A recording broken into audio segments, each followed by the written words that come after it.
सुप्रभात प्यारे बच्चों। आज हम हिंदी प्रज्ञा प्रवाह में पाठ 16 दोहे करने जा रहे हैं। इस पाठ में बच्चों हिंदी साहित्य जगत के सुप्रसिद्ध संत एवं कवि कबीरदास, तुलसीदास एवं रहीमदास के नीतिपरक दोहे दिए गए हैं। इन महान कवियों ने अपने जीवन के अनुभवों को दोहों के रूप में प्रस्तुत किया है। प्यारे बच्चों, आज हम इन दोहों को पढ़ेंगे और याद करेंगे और इसके साथ साथ ही अपने व्यवहार में भी लाएंगे। पहला खंड बच्चों कबीरदास जी के दोहों का है और उसमें प्रथम हमारा जो दोहा है वो है, माटी कहे कुम्हार से तू क्या रोंदे मोहे, एक दिन ऐसा आएगा मैं रोंदूंगी तोहे। बहुत ही बड़ी बात को कबीरदास जी ने ही बड़ी सरलता से कह दिया बच्चों। उन्होंने कुम्हार और उसकी कला को लेकर कहा कि मिट्टी एक दिन कुम्हार से कहती है कि तू क्या मुझे कूट कूट कर आकार दे रहा है। एक दिन ऐसा आएगा जब तू खुद मुझमें मिलकर निराकार हो जाएगा। अर्थात कितना भी कर्म कांड कर लो, एक दिन मिट्टी में ही समाना है। माला फेरत जुग भया फिरा न मन का फेर, कर का मन का डार दे मन का फेर। जुग होता है बच्चों युग। कबीरदास जी कहते हैं कि लोग सदियों तक मन की शांति के लिए माला हाथ में लेकर ईश्वर की भक्ति करते हैं, लेकिन फिर भी उनका मन शांत नहीं होता। इसलिए कबीर जी कहते हैं, हे मनुष्य, इस माला को जप कर मन की शांति ढूंढने की बजाय तू 2 पल अपने मन को टटोल और उसकी सुन, देख तुझे अपने आप ही शांति महसूस होने लगेगी। तिनका कभू न निंदिए जो पायंतर होए, कभू उड़ी अखियन पड़े पीर घनेरी होए। पीर होता है बच्चों पीड़ा और घनेरी का अर्थ है बहुत अधिक। कबीर जी कहते हैं कि एक छोटे से तिनके की भी हमें कभी निंदा नहीं करनी चाहिए जो हमारे पाँव के नीचे दब जाता है। यदि कभी है तिनका उड़कर आँख में गिरे तो बहुत अधिक पीड़ा होती है।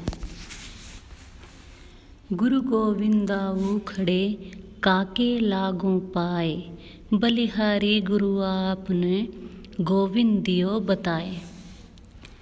अर्थ है बच्चों, कबीरदास जी कहते हैं कि जब हमारे सामने गुरु और ईश्वर दोनों एक साथ खड़े हैं तो आप किसके चरण स्पर्श करेंगे।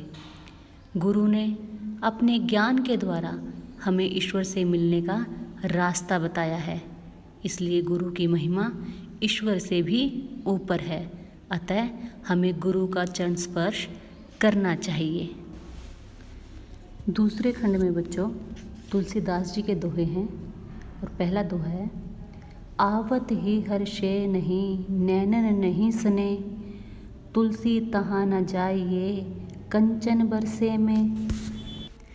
अर्थ है बच्चों कि जिस जगह आपके जाने से लोग प्रसन्न नहीं होते हों, जहाँ लोगों की आंखों में आपके लिए प्रेम या स्नेह ना हो, वहाँ हमें कभी नहीं जाना चाहिए, चाहे वहाँ धन की बारिश ही क्यों ना हो रही हो। तुलसी मीठे वचन ते सुख उपजत चहु और, वशीकरण एक मंत्र है परिहरु वचन कठोर। तुलसीदास जी कहते हैं बच्चों कि मीठे वचन सब और सुख फैलाते हैं। किसी को भी वश में करने का ये एक मंत्र होते हैं।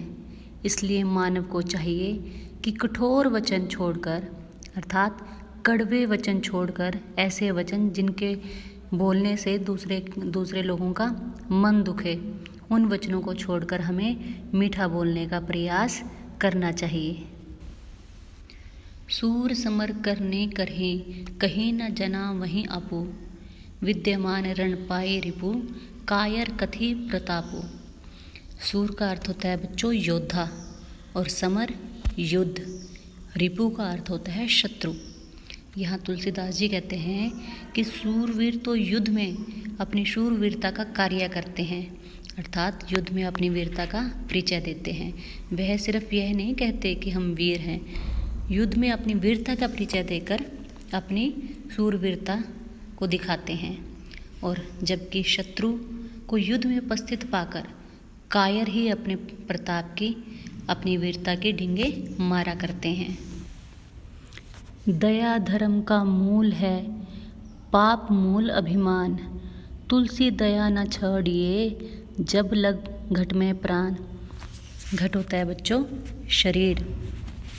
तुलसीदास जी कहते हैं, यहाँ गोस्वामी तुलसीदास जी कहते हैं कि मनुष्य को दया कभी नहीं छोड़नी चाहिए, क्योंकि दया ही धर्म का मूल है और इसके विपरीत अहंकार समस्त पापों की जड़ होता है।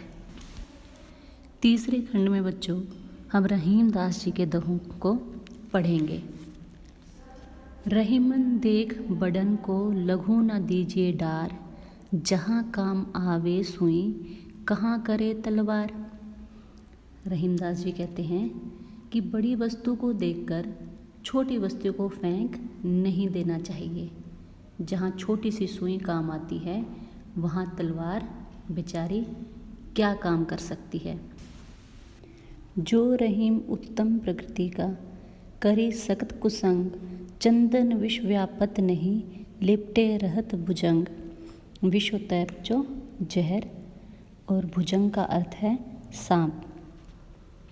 रहीमदास जी कहते हैं कि जो अच्छे स्वभाव के मनुष्य होते हैं उनको बुरी संगति भी बिगाड़ नहीं पाती। जैसे जहरीले सांप चंदन के वृक्ष से लिपटे रहते हैं पर उस पर कोई जहरीला प्रभाव नहीं डाल पाते। रहीमन धागा प्रेम का, मत तोड़ो चटकाए, टूटे पे फिर ना जुरे, जुरे गांठ पड़ जाए।